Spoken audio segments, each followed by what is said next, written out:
வணக்கம் நண்பர்களே. இந்த வீடியோ மூலமாக டிஎன்எஸ்டிசி கார்ப்பரேஷனுக்கு ஒரு சஜஷனை நான் சொல்ல விரும்புகிறேன்.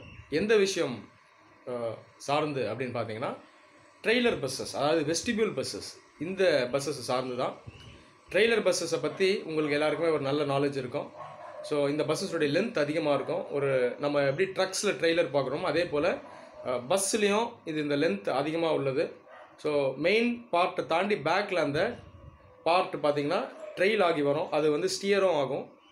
ஸோ இந்த பஸ்ஸஸ் இதை பற்றி தான் நம்ம பேச போகிறோம்.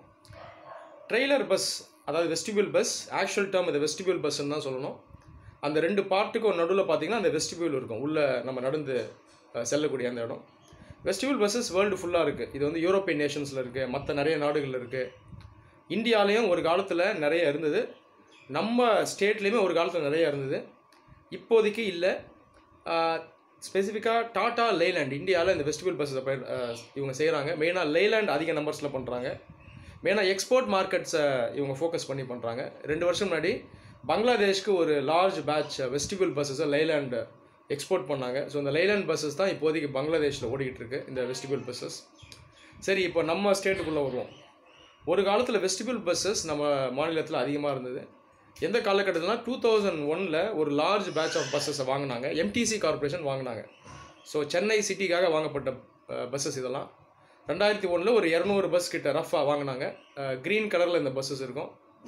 ஸோ கவர்மெண்ட்டே தான் மெயினாக பாடி பில்ட் பண்ணிச்சு, வெளியே கொடுத்தும் பண்ணாங்க. இந்த பஸ்ஸஸ் ஒரு நல்ல ஹிட்.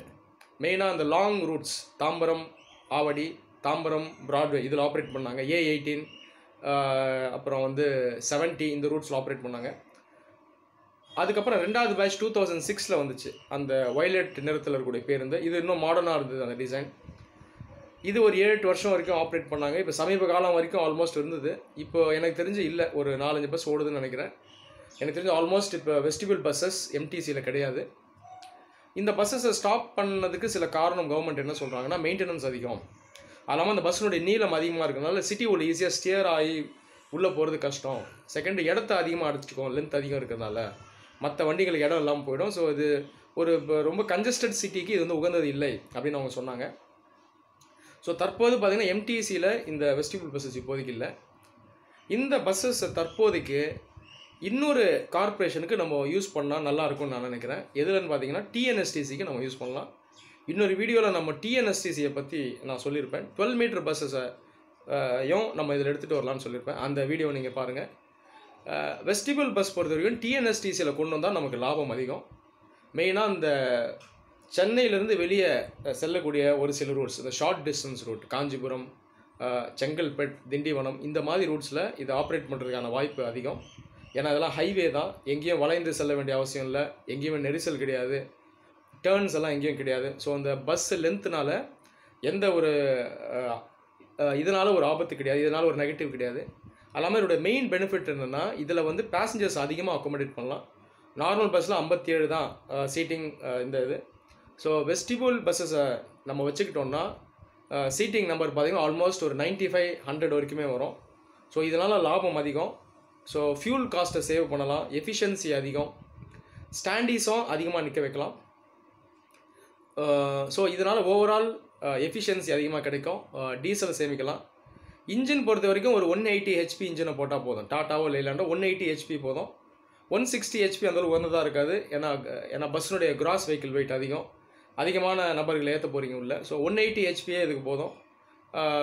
220 HP கூட வேணாம்னு தான் நான் சொல்வேன். ஸோ இதனால் மைலேஜ் அந்தளவுக்கு அடியும் வாங்காது. ஸோ நார்மல் பஸ், இந்த வைக்கிங் பஸ் மைலேஜ் 4.5 வருதுன்னா இது ஆல்மோஸ்ட் ஒரு 4 கிட்ட வந்துடும். ஸோ ஓவரால் அந்த லாபம், எஃபிஷியன்சி எல்லாமே இந்த வெஸ்டிபியூல் பஸ்ஸஸில் அதிகமாக இருக்கும். அது இல்லாமல் இதனால் சுற்றுச்சூழலும் மாசடையாது. ஏன்னா ஒரு 3-4 பஸ்ஸில் ஏற்றிட்டு போகிற ஆளுங்களை 2 பஸ்ஸில் நம்ம ஏற்றிட்டு போயிடலாம். ஸோ இதனால் டீசல் மிச்சம், நான் சொன்னது போல். ஸோ ஃபாசில் ஃபியூலை சேவ் பண்ணலாம். அரசாங்கத்துக்கு இது ஒரு சேமிப்பு. ஏர் பொல்யூஷன் இல்லாமல் இருக்கும். 2 பஸ்ஸுக்கு பதிலாக ஒரு பஸ் ஆப்ரேட் பண்ணாலே போதும். ஸோ இதை செய்யலாம். ரூட் ரேஷனலைசேஷன் பண்ணலாம். ஒரு சில நேரங்களில் மட்டும் இந்த வெஸ்டிபியூல் பஸ்ஸஸை விடலாம், மற்ற பீக் ஹவர்ஸில் நார்மல் பஸ்ஸஸை விடலாம். ஸோ இந்த பஸ்ஸஸை கொண்டு வந்தால், வெஸ்டிபியூல் பஸ்ஸை கொண்டு வந்தால் டிஎன்எஸ்டிசிக்கு நல்ல ஒரு லாபம் கிடைக்கும். நான் சொல்வது போல் மற்ற நிறைய விஷயங்களுக்கும் அது ஹெல்ப்ஃபுல்லாக இருக்கும். ஸோ டிஎன்எஸ்டிசி கார்ப்பரேஷன் என்னுடைய சஜஷனை ஏற்றுப்பாங்க அப்படின்னு நான் நம்புகிறேன். நன்றி.